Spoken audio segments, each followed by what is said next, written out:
मेहनत ही तो ना हो रही है ना। एक बात बताइए, ये दूध है, इस दूध को हमने कई बार देखा, छान के देखा, उफान के देखा, उबाल के देखा, एक बर्तन से दूसरे बर्तन में एक गिलास और दूसरी गिलास, गरम ठंडो कड़ाई गरम हो, तो कहीं पर उस दूध में घी नजर आता है क्या? दूध में घी दिखता है क्या? नहीं दिखता। कुछ भी कर लो, माइक्रोस्कोप लेकर के बैठ जाओ, दूध में घी नजर नहीं आएगा।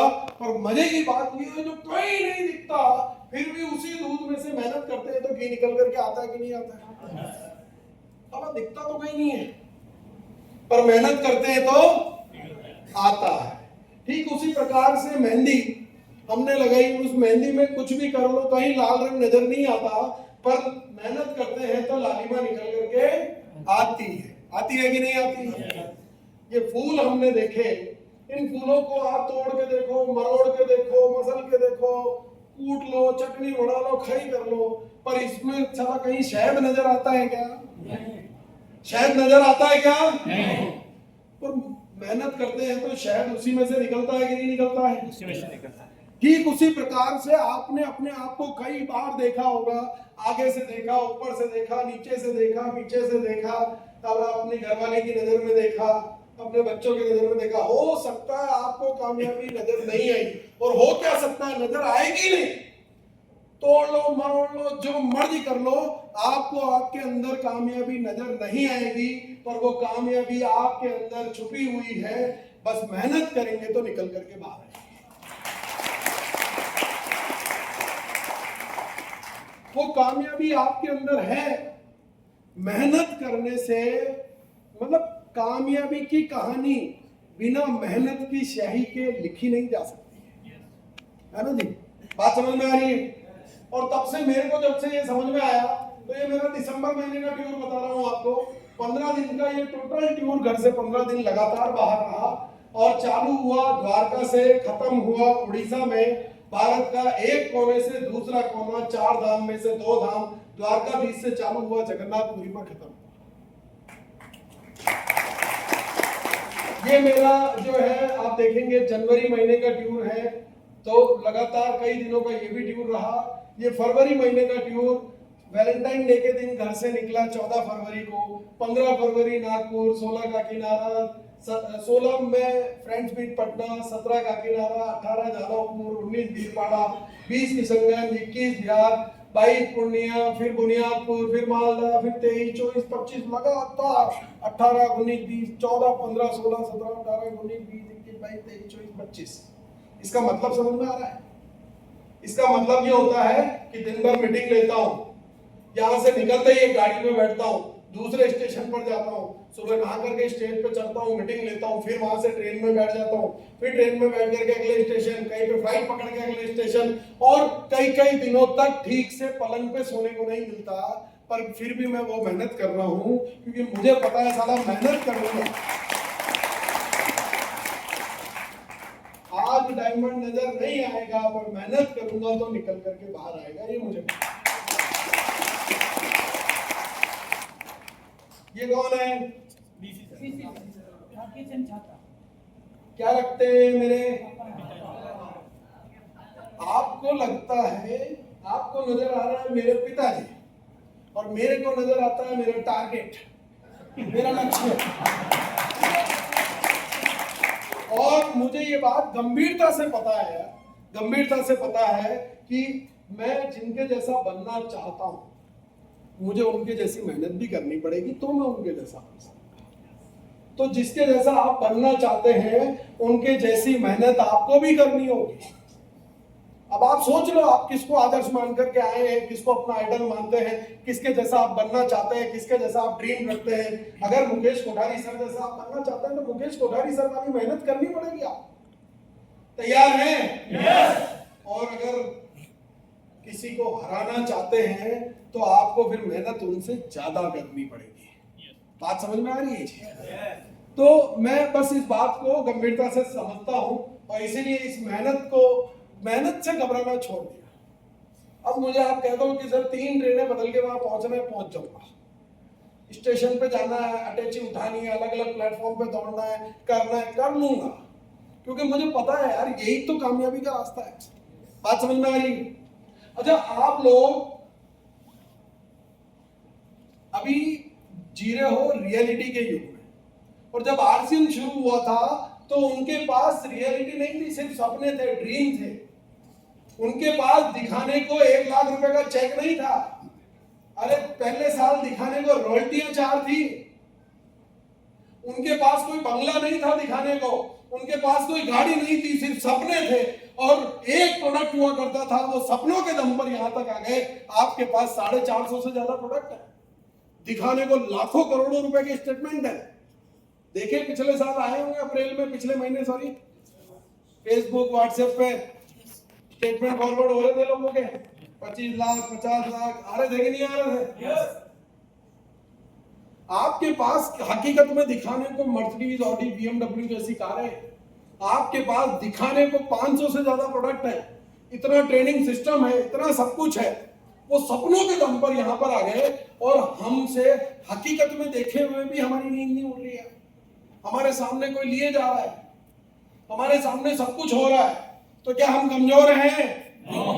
नहीं है, मजबूत हैं। बोलबा में डर होने लगी है ना। तो देखो क्या होता है, एक पौधे को अगर मैं गलती से प्लास्टिक की टूटी फूटी बाल्टी में उगाऊं तो उगता है कि नहीं उगता है? अगर मैं उसको लोहे के ड्रम में उगा दूं तो उगता है कि नहीं उगता है? मतलब वो पौधा तो कभी जिद नहीं करता है कि मेरे को अच्छे गमले में लगाओगे तो ही मैं उगूंगा। उसका काम है उगना, और वो किसी भी हालात का रोना नहीं होता, वो उगता है। पर हमारा काम है कामयाब होना, सफल होना, पर हम नाकामयाबियों का रोना रोते हैं। हमारे पास 1000 बहाने हैं नाकामयाब रहने के। हम कहते हैं साहब मेरे को तो अच्छी स्कूल में पढ़ाई नहीं हुई, मेरे को तो इतना हिंदी बोलना ही नहीं आता, मेरे को कंप्यूटर चलाना नहीं आता, जूम चलाना नहीं आता, मीटिंग दिखाना नहीं आता, प्लान दिखाना नहीं आता, पीपीटी नहीं आता, प्रोजेक्टर नहीं आता।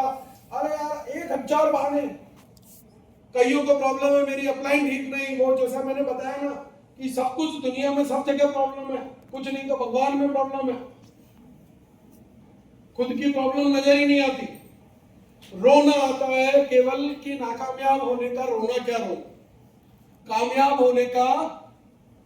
तो एक बात को गहराई से समझे आप लोग, आपसे पहले जो लोग कामयाब हुए, जो लोग सफल हुए, जो लोग बड़े मुकाम पर पहुंचे, आपको कौन सी ऐसी यूनिक प्रॉब्लम इस वक्त आ रही है जो उनको कभी नहीं आई? है जी? आपसे ज्यादा आई होगी, आपसे कई गुना ज्यादा आई होगी। वो तो नाकामयाबी पे नहीं रोए, वो तो यहां तक पहुंच गए उन तकलीफों के साथ, और आप रो रहे हैं। आप इंतजार कर रहे हैं कि दुनिया की सारी लाइटें, एक भी लाल बत्ती नहीं मिलनी चाहिए, सारी हरी बत्ती मिली तो गाड़ी ले जाओ, घर में ही बैठे रह जाओ, कभी नहीं निकल पाओगे। बाहर निकलोगे तो रेड लाइट भी मिलेगी, स्पीड ब्रेकर भी मिलेंगे, खड्डे भी आएंगे, जाम भी आएगा। फिर क्या होता है, दिल्ली जाना होता है तो जाते हो कि नहीं जाते हो? पर आप यहां पर रोने बैठ जाते हो एक प्रॉब्लम को लेकर के। मैं आज से एक निर्णय कर लो, बहुत सिंपल है, मेरा निर्णय अटल है कि लाखों तकलीफें आएंगी, सारी तकलीफों को बोरे में भर के कंधे पे उठा के साला स्टार डायमंड पे जाके ही रुकूंगा बस।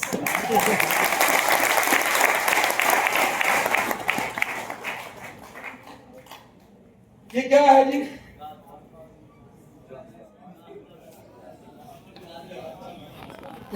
घास बेरो है ना। अब मैं एक बात बताता हूं आपको, एक बहुत गंभीर बात है, उसको समझो। जिसको यहां पत्थर नजर आ रहा है उसको भगवान नजर नहीं है, और जिसको भगवान नजर आ रहे हैं उसको ये पत्थर नजर नहीं है। ये आरसीएम ठीक इसी प्रकार से है, जिसको ये कठिन नजर आ रहा है उसको 1000 मुश्किलें दिखेंगी। बात समझ में आ रही है जी? पर जिसको ये आसान नजर आ रहा है, जिसको ये कामयाबी का रास्ता नजर आ रहा है, उसको एक भी तकलीफ नजर नहीं आएगी रास्ते में। बात समझ में आ रही है जी? अगर आपको लगता है, फिर तकलीफें आना बंद हो जाएगी। बस टारगेट अगर लगता है कि स्टार डायमंड बन जाऊंगा, कंपनी में दम है बनाने का, मुझ में दम है बनने का, तकलीफें तो आएंगी यार। बात समझ में आ रही है? तो आप क्या देखेंगे, वो दूसरा पहलू आपको नजर नहीं आएगा। एक्चुअली ज्यादातर लोग इस दुनिया में दुख और संघर्ष में फर्क करना ही नहीं जानते। वो क्या होता है, कोई काम आ गया, मीटिंग में जाना है, अभी तो यहाँ से मीटिंग खत्म करके रात को ऑनलाइन मीटिंग लेनी है, ये कैसे होगा, नहीं हो पाएगा। ये दुख थोड़ी ना है यार, ये तो संघर्ष है। दुख तो है कि आपको हाथ फ्रैक्चर हो गया, हड्डी टूट गई, एक्सीडेंट हो गया, हार्ट अटैक आ गया, घर में किसी की डेथ हो गई, वो दुख है यार। काम कोई दुख होता है क्या? तो दुख और संघर्ष में फर्क करना सीखो। संघर्ष तो आपको जीवन में करना ही पड़ेगा। देखो एक कहानी बताता हूं कि 10% लोग जिनमें 10% संघर्ष हैंडल करने की क्षमता होती है, वो लोग जिंदगी में पियोन बनते हैं, चपरासी। जिनमें 20% क्षमता होती है वो छोटे मोटे क्लर्क बन जाते हैं। जिनमें 40% क्षमता होती है तो थोड़ा बड़ा बाबू साहब बन जावे, जीएम बीडीओ साहब है। और फिर 50% जिसमें क्षमता होती है वो आईएएस अधिकारी, कलेक्टर बन जाते हैं। और जिनमें ये क्षमता 70% होती है वो बिजनेसमैन बन जाते हैं। जिनमें 80% होती है वो पॉलिटिशियन बन जाते हैं। और जिनमें 100% संघर्ष झेलने की क्षमता होती है वो भगवान बन जाते हैं। अरे यार ये युवा पीढ़ी हमारे सामने बैठी है, निकिता, अंजलि। अब क्या आरसीएम में दिल्ली में एक इवेंट हुआ था, कितने लोग थे? आप लोग गए हैं सब? वो पूरे इवेंट का ए से लेकर जेड तक, हॉल कैसे बुक होगा, लाइटिंग कौन सी लगेगी, स्टेज कौन सा लगेगा, बोलने कौन आएगा, उसको बोलना क्या है, प्ले कैसे चलेगा, म्यूजिक क्या होगा, साउंड क्या होगा, पोस्टर क्या लगेंगे, सम्मान किनका होगा, ये सारी तैयारी युवाओं ने की है। साला कौन सा संघर्ष लेकर के आओ मेरे सामने, तब जाकर के आदमी कामयाब बनता है। हमारे में संघर्ष झेलने की हिम्मत ही नहीं। हम सोचते हैं टेक्निकल पढ़ूंगा तो मीटिंग की परवाह करूंगा, उससे पहले मैं क्यों माता बड़ी करूं। कर रहे हैं टेक्निकल वाला, या इनको 2 साल हुए आए और अगर इतना बड़ा चैलेंज भी टास्क है तो मजा आ गया यार। और तैयार है कि इससे बड़ा कोई टास्क है तो लाओ, इससे बड़ा कोई काम है तो लाओ। साला आज कोई संघर्ष नहीं है, मैं तो लेके आओ, किधर से तो लाओ। संघर्ष नहीं है तो आगे कैसे बढ़ूंगा। चैलेंजेस लेना सीखो आप जिंदगी में। और देखो ये तस्वीर में आपको दिखाता हूं, लक्ष्य पे मैं बहुत इंपॉर्टेंटली आज बात कर रहा हूं। और सियाचिन ग्लेशियर का आपने नाम सुना है? -40-50 डिग्री टेम्परेचर होता है और वहां पर भारत की सेना किस तरह से उस बॉर्डर पर काम करती है। गाना तो यहाँ नहीं आ रहा है, पर एक रात में इतनी बर्फ गिरती है कि पूरी ट्रकों के लिए रास्ता खोद करके बनाना पड़ता है। ये वहां का कुछ नजारा है। और ये आप देखेंगे तो ये एक रात की बर्फबारी में जहां रात को कॉन्वॉय आकर के रुका, सुबह पूरे कॉन्वॉय पे इस तरह से बर्फ जम जाती है।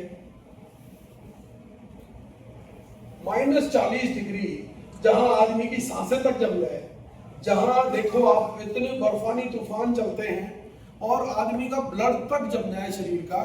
3 घंटे से ज्यादा एक सिपाही सो नहीं सकता। और दूसरे की ड्यूटी होती है कि जब तक ये सो रहा है हर 15 मिनट में इसको चेक करना कि सांसें चल रही है कि नहीं, साला मर तो नहीं गया। उसको ट्रेनिंग दी जाती है कि सोते वक्त भी अपने हाथ पैरों को यूं यूं हिलाना है। क्यों? ताकि ब्लड का रोटेशन चलता है। बात समझ में आ रही है? सिपाही को देख लेना, नींद पूरी गहरी नींद में पंजे हिलते रहेंगे उसके, जो सियाचिन में पोस्टेड रहा है। खाने के लिए सिर्फ ड्राई फ्रूट होते हैं, और या ड्राई फ्रूट होंगे या चॉकलेट्स होगी, क्योंकि ये 2 ही चीजें महीनों तक वहां सर्वाइव कर सकती है। आप देखो पीने का पानी भी खुद को बर्फ पिघाल करके उसी बर्फ को पानी बनाना पड़ रहा है, और इसको भी तुरंत पीना पड़ता है गर्म करके। ऐसे दुर्गम रास्तों में 60-60, 70-70, 80-80 किलो का वजन अपने ऊपर लाद करके एक जगह से दूसरी जगह पर ये लोग जाते हैं। और इतनी बर्फ में शरीर चला जाए, पता नहीं नीचे खाई है कि क्या है, वो रिस्क लेकर के वो लोग आगे बढ़ते हैं। आपको क्या लगता है फौजी को ये काम करने में मजा आता है जी? क्या लगता है? मजा आता है क्या उनको? तो फिर क्यों करते हैं जी? लक्ष्य के लिए करते हैं। जब आपका लक्ष्य होता है ना, तो फिर आप ये नहीं देख सकते कि इसमें चैलेंजेस कितने आएंगे। आप ये नहीं देख सकते हैं कि यार इसमें तकलीफ कितनी आ रही है, इसमें मजा कितना आ रहा है, सेलिब्रेट करने भी नहीं बैठ सकते। आपका काम है कि लक्ष्य को हासिल करना, बस वहां से नजर नहीं हटनी चाहिए। बात समझ में आ रही है? तब तक न रुकेंगे न थकेंगे। मेरा फेवरेट डायलॉग मुझे लगता है वो जो दशरथ मांझी की फिल्म आई थी ना, वो उस पिक्चर का एक डायलॉग है, वो उस पहाड़ के सामने जाके खड़ा हो जाता है हथौड़ा लेकर के और बोलता है, साला जब तक तोड़ेगा नहीं तब तक बस साला मैं भी सामने बिल्कुल स्टार डायमंड का पोस्टर है, रोज कहता हूं मैं, जब तक तोड़ेगा नहीं जब तक छोड़ेगा।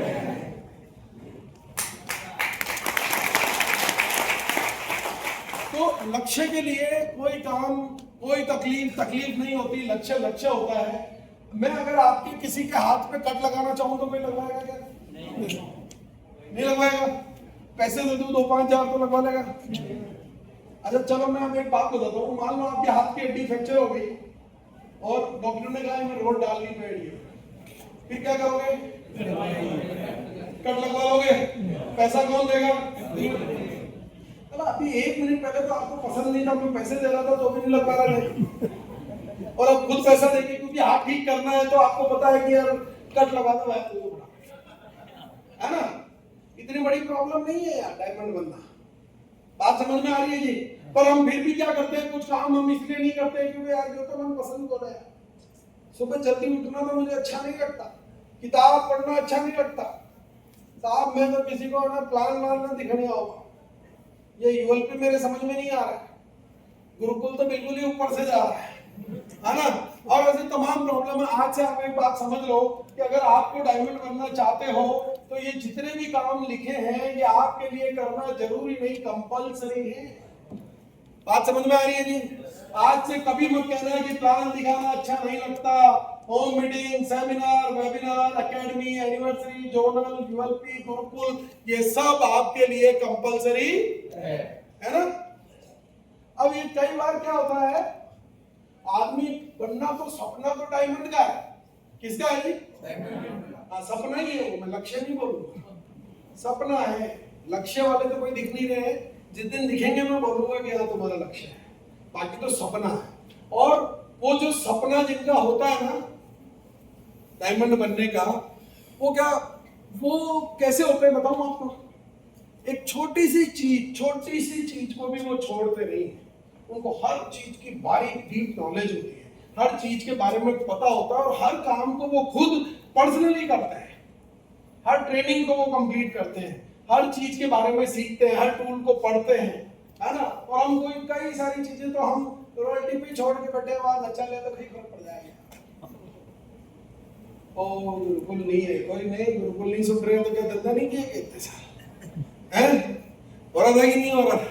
और बहुत सारी छोटी छोटी चीजों को हम नजरअंदाज कर देते हैं, पर उन छोटी छोटी चीजों का बहुत ज्यादा फर्क हमारे जीवन पे पड़ता है। देखिए मैं आप लोगों को ये जो क्या लिखा हुआ है, ये कल इस प्रतिष्ठान को बंद रखा जाएगा। क्या लिखा हुआ है? कल इस प्रतिष्ठान को बंद रखा जाए। छोटी सी गलती हो गई, जिसको फ्लेक्स बनाने को दिया था उसने फ्लेक्स गलत बना दिया, उसने लिखा